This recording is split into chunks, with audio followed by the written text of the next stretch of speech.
25শে বৈশাখ তোমাদের সবাইকে শুভ রবীন্দ্র জয়ন্তী শুভেচ্ছা।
দেখাই, আমরা যে ম্যামকে গাছ গিফট করেছিলাম সেই গাছে আজকে ফুল ফুটেছে, চলো দেখাই। এইটা আমাদের গার্ডেন।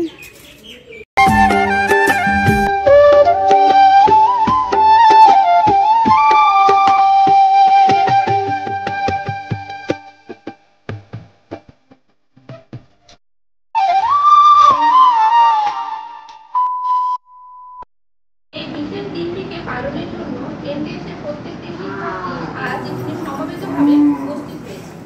এখন উদ্বোধনী সঙ্গীতের মধ্য দিয়ে অনুষ্ঠানের শুভ সূচনা করা হচ্ছে। পাশে চলে যাই। একদম, হ্যাঁ, আজকে রবির জন্য সবকিছু। চলো।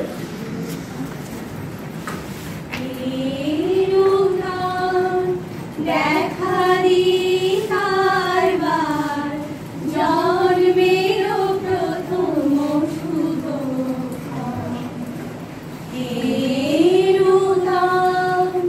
দেখা দি কারবার জন্মের প্রথম শুভ তোমার প্রকাশ কুহেলিকা করে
কীর্তি তোমায় করেছে মহান, তুমি আছো বিশ্ববাসীর প্রাণ।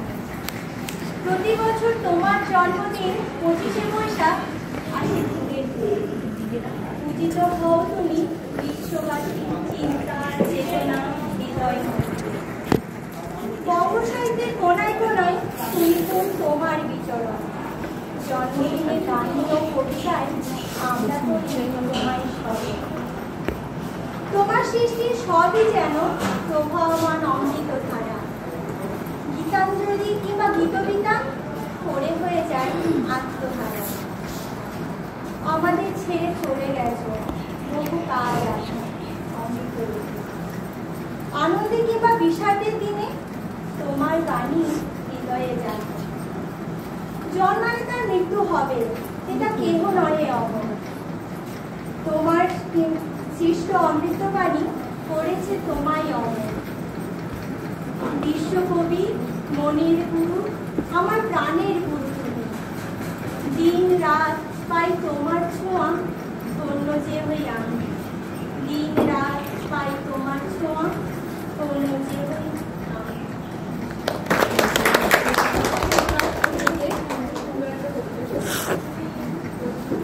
এবার আমাদের শুদ্ধ প্রিয় ম্যামকে আজকের এই বিশেষ দিনটি সম্পর্কে দুটো কথা বলার জন্য রেডি রেডি রেডি।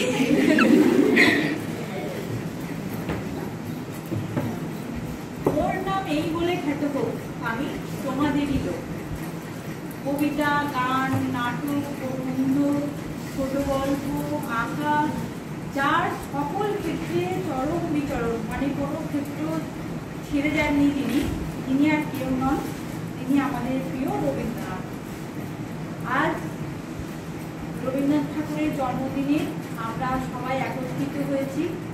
তিনি শুধু কবিতা, গান বা তিনি ছিলেন একটি মালার মতো, মানে প্রত্যেকটা জিনিস, মানে হচ্ছে প্রত্যেকটা ক্ষেত্র, যেমন হচ্ছে ফুল, বিভিন্ন ফুল চয়ন করে একটা সুন্দর মালা গাঁথা যায়, তেমনি সমস্ত ক্ষেত্রে বাংলা সাহিত্যের সমস্ত ক্ষেত্রকে তিনি স্পর্শ করে তিনি একবারে এক সূত্রে গেঁথে দিয়ে গেছেন।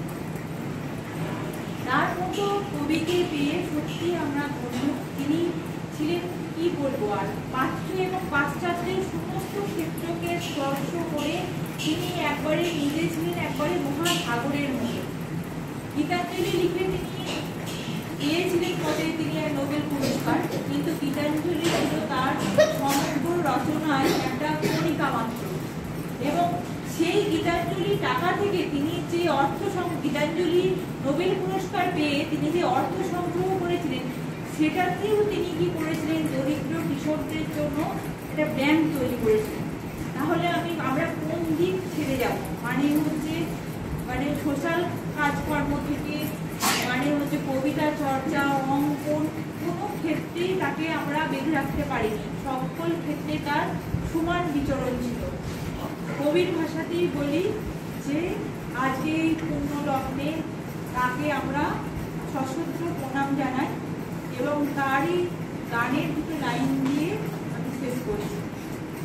আমার মাথার মতো করে নাও হে তোমার চরণ ধুলার তলে, মাথা নত করে নাও হে তোমার চরণ ধুলার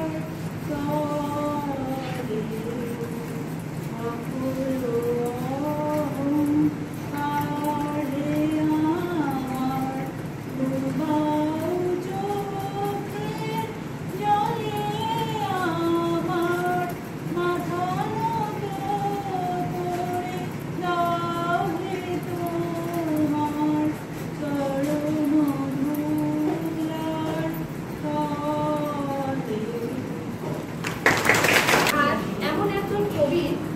কবিতা পাঠ করে শোনাবে আমাদের সহপাঠী নিবেদিতা মণ্ডল।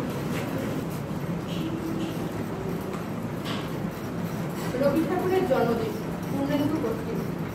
ঝড়ের মাস বৈশাখ, ঋতুচক্রের গতানুগতিক জীবনযাত্রার ঘুম ছুটিয়ে ধুলোর ধ্বজা উড়িয়ে ছুটে আসে সে। আগে আগে তাকে পথ দেখিয়ে চলে বিদ্যুৎ, তীব্র তার হাসির ছটা, পিছনে পিছনে হাঁটে বজ্র, পিঠে তার দারুণ দুন্দুভি। দেখি আকাশে জলে আগুন, রোদের চাপা পড়িতে লাগে রক্ত জবার রং, হাওয়ায় নড়ে চড়ে ওঠে ঘূর্ণি, মজা নদীর মজ্জায় পাকিয়ে ওঠে সিঁদুরের ঢেউ, শিউরে ওঠে মন, সারা ভুবন জুড়ে লাগে চঞ্চলতা। এই বৈশাখের মতোই রবি ঠাকুরের জন্ম। সোনার আশ্বিনে নয়, হিমের রাতের অঘ্রাণে নয়, ফুল লাগানো ফাগুনে নয়, এই খড় ক্ষিপ্র বৈশাখেই তার জন্ম। এই খ্যাপা বৈশাখের গৈরিক তিলক দিয়ে সাজানো তার জন্মদিনের ললাট। বৈশাখে প্রকৃতির নতুন জন্ম, আমাদেরও নতুন জন্ম এই বৈশাখে, 25শে বৈশাখে, রবি ঠাকুরের জন্মদিনে। দেখতে হয় না ক্যালেন্ডার, জিজ্ঞেস করতে হয় না তারিখটা কবে, আগে থেকেই বুকের মধ্যে সারা ওঠে 25শে বৈশাখ আসছে, রবি ঠাকুরের জন্মদিন।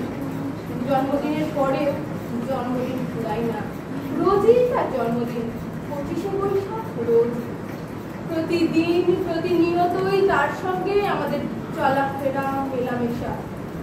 আমাদের হাতের লেখা রবি ঠাকুরের, আমাদের গলার ভাষা রবি ঠাকুরের, আমাদের প্রেমের চিঠিতে রবি ঠাকুর, পরীক্ষার খাতায় রবি ঠাকুর, আমাদের গভীর আনন্দ অথবা গোপন ব্যথার গান রবি ঠাকুরের, আমাদের সরস্বতী আরাধনায় রবি ঠাকুর, লক্ষ্মী ছাড়া হবার বাসনায় রবি ঠাকুর, স্বদেশকে চোখের দৃষ্টি করে রাখার জাতীয়তাবাদ রবি ঠাকুরের, বিদেশকে চোখের সামনে দৃষ্টান্ত করে রাখার আন্তর্জাতিকতা রবি ঠাকুরের, আমাদের সংস্কৃতিতে মাটির কাছাকাছি এগিয়ে নিয়ে যাবার সংকল্পে রবি ঠাকুর, আমাদের সভ্যতাকে দানবের হাত থেকে ছিনিয়ে নেবার সংগ্রামে রবি ঠাকুর।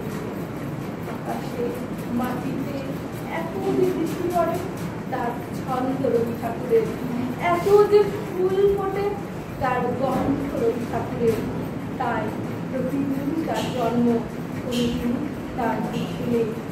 কালের কালা পাহাড় এসে যদি কোনো দিন ভারতবর্ষ থেকে সমস্ত ঠাকুরের পুজোর প্রদীপ নিভিয়ে দিয়ে যায়, তবু একটি ঠাকুরের বেদি চিরকাল থাকবে মাটির সাথে গাঁথা। কোন ঠাকুর? রবি ঠাকুর, আমার রবি ঠাকুর। এবার সমাপ্তি সঙ্গীতের মধ্য দিয়ে ক্ষুদ্র এই অনুষ্ঠানের সমাপ্তি ঘোষণা করা। এ জীবন পূর্ণ করো। তোমাদের বলি 12 মে রোজ একটা বিশাল খাওয়া দাওয়া আছে, জানো? একদম বড় খাওয়া দাওয়া। তার আগে একটা আমাদের কি প্রোগ্রাম আছে, করতে হবে। তার জন্য কি করতে হবে? প্রোগ্রামটা ভালোভাবে করতে হবে।